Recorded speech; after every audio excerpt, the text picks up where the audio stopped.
Hey everybody! You might be thinking, who am I? Well, I'm Passion. I was made on 30th March 2012. Let me tell you about my life story.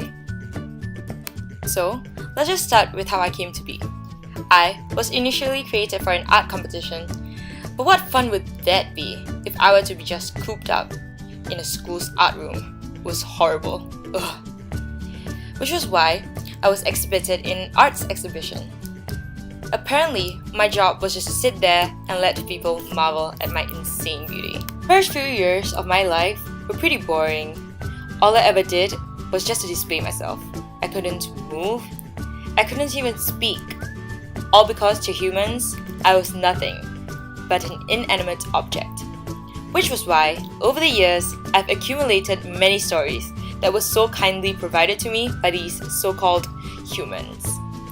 All I ever hear are things like, Hey, John broke up with Michelle just 3 days ago, and now he's back with his previous ex-girlfriend Katie.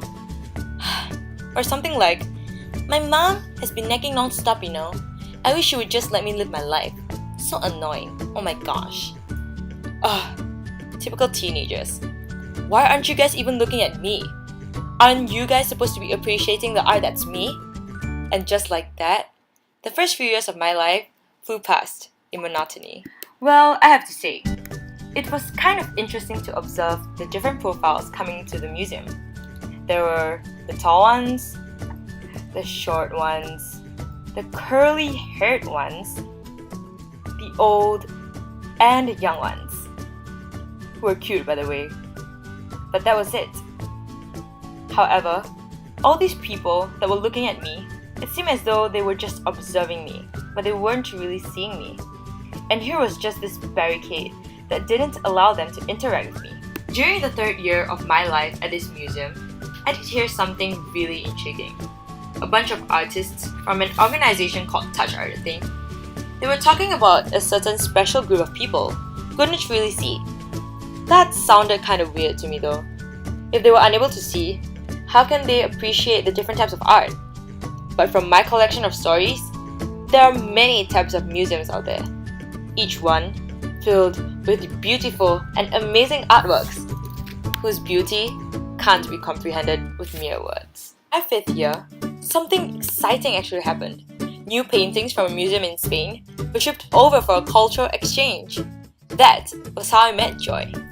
She was a really beautiful painting, and very unique.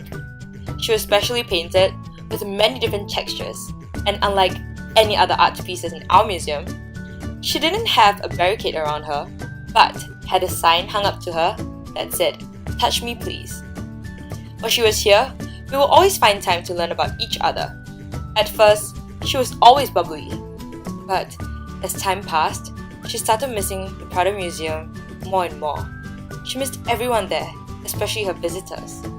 Why were those visitors so special? That got me thinking, why has these visitors never been to our museum?